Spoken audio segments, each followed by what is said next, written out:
Welcome to the Friends with Money podcast, brought to you by Money Magazine, creating financial freedom for Australians since 1999. Hello and welcome to the Friends with Money podcast, your weekly pod to help you earn, save, and make more money.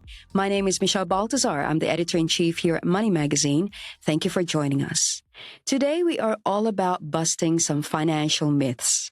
These myths, by their very nature, can get in the way of people making the right decisions because they are guided by false information to start with. So in this episode, we will focus on busting myths around financial advice. And joining us to explore this topic is a financial planning subject matter expert. You've heard him cover superannuation and general advice in previous episodes.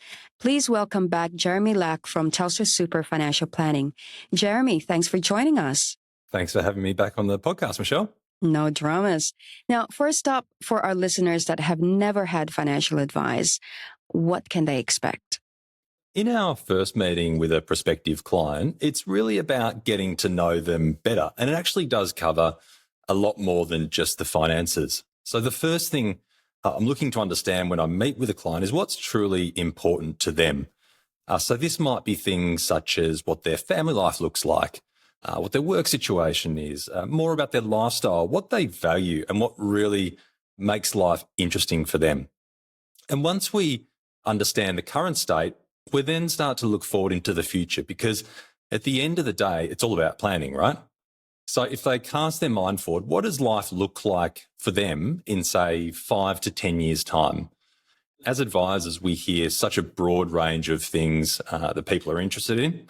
It's quite a privileged position, really, because people tell you all sorts of things in terms of their plans for the future and their interests and what they want to achieve in life. So I feel very lucky to have those conversations with people.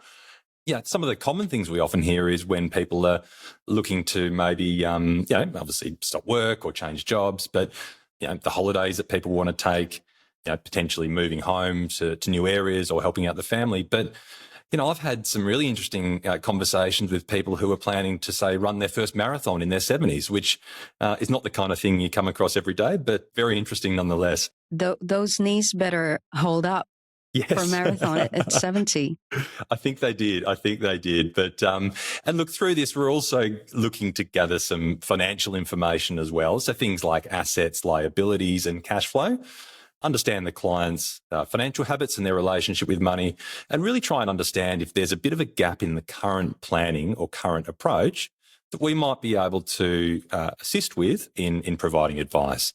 Assuming that we agree that there is some advice needed, we'll agree on the next steps from there. And from there, it's really about putting together a formal recommendation, presenting that to the client so they're comfortable with it and they understand what we're doing, and then really implementing the changes and making sure everything's up and running. That sounds very reasonable for the a basic understanding of what professional financial advice looks like. But I must admit that it feels like a very intimidating first date to even be talking about your assets, because I find that a lot of people feel like they haven't saved enough or they haven't invested enough.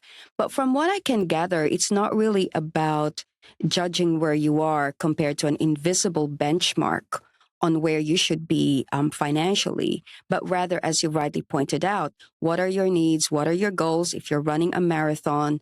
Or one of the trigger points that we often talk about at Money is when someone's starting a new family and they really want to set themselves up correctly at the very beginning.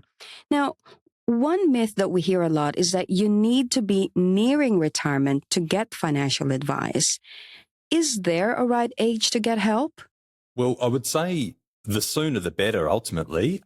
For those nearing retirement or have recently retired, then there's definitely some things that we can help with, and people should definitely get advice as they go through that transition, because there's things around choosing the right form of income stream, maximising things like the age pension, and also giving people the confidence to spend their money in retirement once they've stopped work. So all those things are really important and do require people to get advice at that point. But the sooner the better, ultimately, because the sooner people start, the more time they'll have on their side to invest and accumulate wealth towards specific goals and plans that they have for the future. They have more of an opportunity to build strong financial habits and financial literacy. And coming back to your point, Michelle, around helping people with their family and many people who come to us as they're looking to navigate the expanding costs of having a family, and then through to potentially looking at education funding for children, right through to how do those children then get into the property market. And we see people increasingly trying to help out with that journey.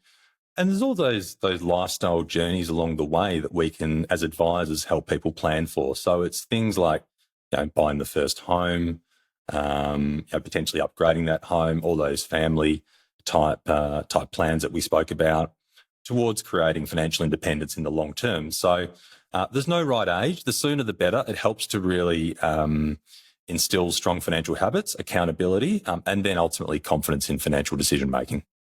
Perhaps the myth there is that you can always wait until you're nearing retirement to get financial advice, when in fact, whether, like you said, if it's a lifestyle choice in your 30s, 40s, extra bonus points if you do it in your 20s.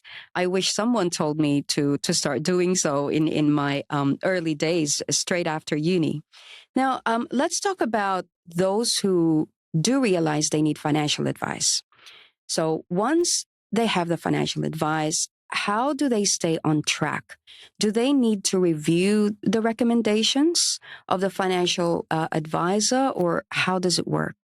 Yeah, it's really important to periodically review the advice. And that is because the original advice you'll get is really just based on the known factors at that point in time. So we all know that life changes, right? And with that, our plans also change.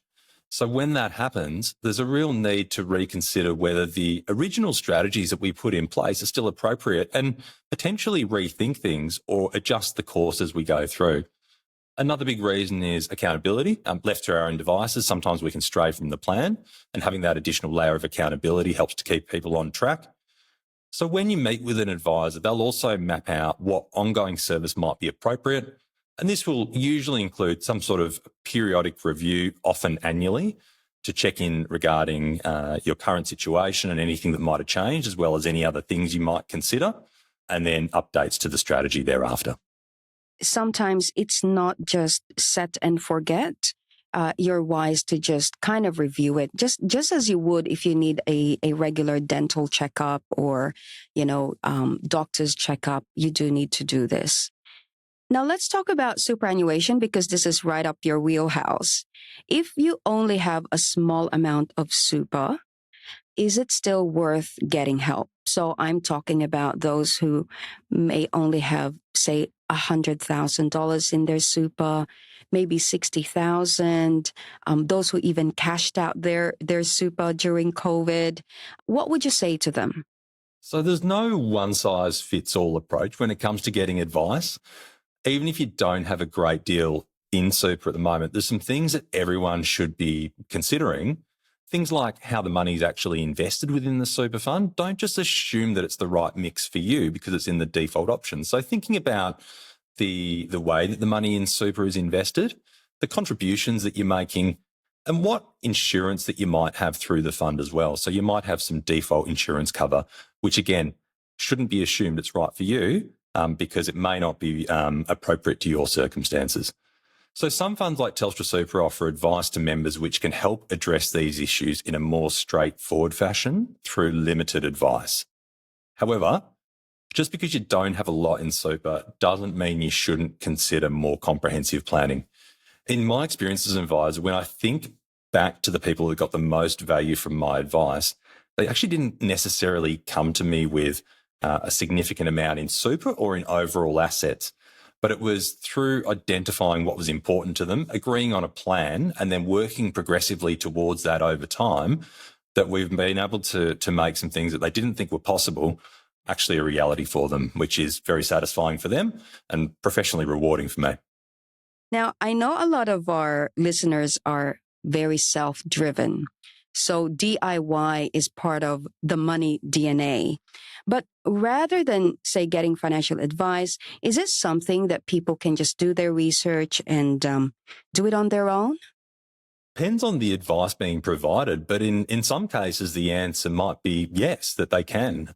I do always urge some caution against this, though, because to your point, Michelle, there's so much information available out there on the internet that most people I've met who are trying to come up with their own plan or solution are highly educated on all these options that they could possibly choose, but they actually find it incredibly difficult to land on a course of action for them to take and end up taking no action at all, which in most cases is actually a pretty poor outcome.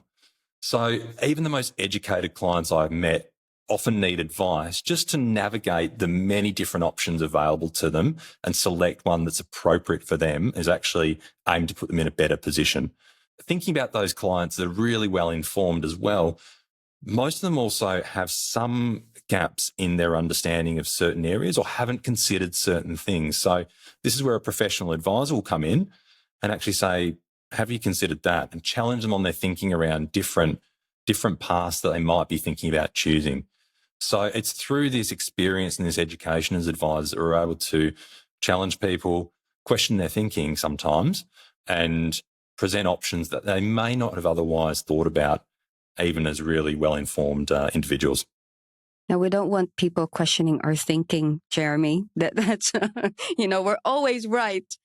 But can you give me a specific example? So I know different people, different circumstances, but say a household where one person is earning less than the other, they may not know what options are out there for them. So what would be thinking differently look like? When we think of a household and different circumstances in the household, particularly if this is, say, a young family, they might be thinking about the kids, what's important to the kids, the day-to-day responsibilities of raising children. They might be thinking about the mortgage and giving consideration to how are we going to try and pay down the mortgage, maybe upgrade the home or renovate the home at some point in time. What we often find that people don't consider and don't think about is, what if something does go wrong? What if that higher income earner in the family isn't able to work for a period of time through illness or injury or something else? Or possibly a worst case scenario, what if they were to die? And these obviously aren't necessarily pleasant conversations to have or things to think about, but unfortunately these things do happen. So when we're meeting with people, perhaps a young family, people playing the responsibilities of a higher income earner and maybe someone who might be at home, not necessarily to say it has to be that type of structure, but there's often that gap in people's understanding or thinking through what the risks might be if something doesn't go to plan and how they can mitigate that.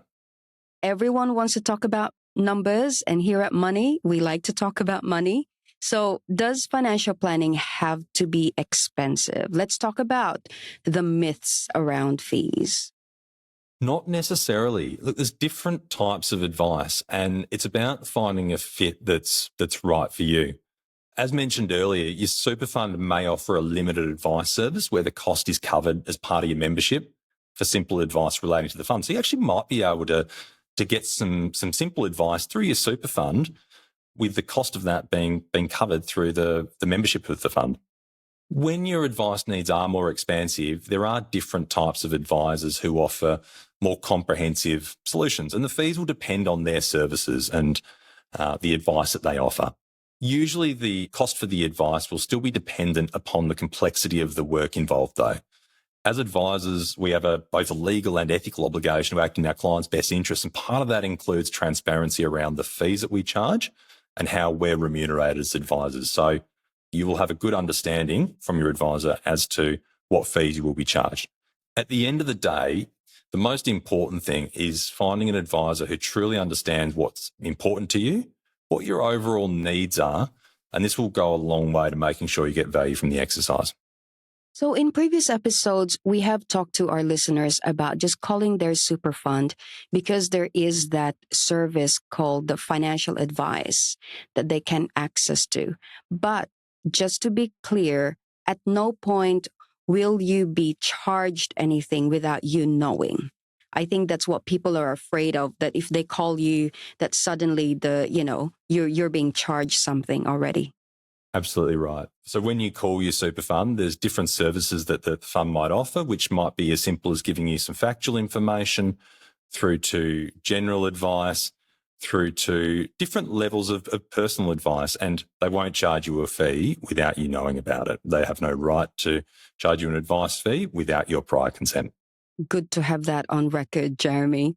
So just a quick roundup. What are the myths around financial advice? One, that you may not need professional financial advice. That is incorrect. You really need to explore all your options. Two, it's only for those who are nearing retirement. Again, untrue. You should do it as soon as you can.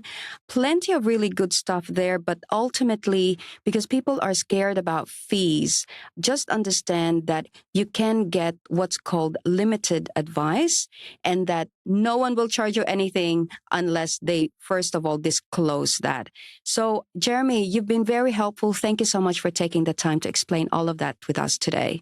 Thanks for having me back on the podcast, Michelle. No dramas. Before we go, don't forget that if you enjoy listening to the Friends with Money podcast, we'd love for you to recommend it to your own friends and family, or you can help us out by leaving a review on iTunes or the Apple Podcast app. You can also send in any questions, comments, or even topics you'd love for us to cover through our dedicated email, which is podcast@moneymag.com.au. And finally, make sure you head over to moneymag.com.au for all the latest financial news and stories. That's it for this episode. I'm Michelle Baltazar. Bye for now. Thanks for listening to the Friends with Money podcast. For credible, independent, and easy to understand financial commentary, visit moneymag.com.au. Please remember that the views and opinions expressed in this podcast are general in nature, and further independent advice and research based on your personal circumstances should be sought before making an investment decision.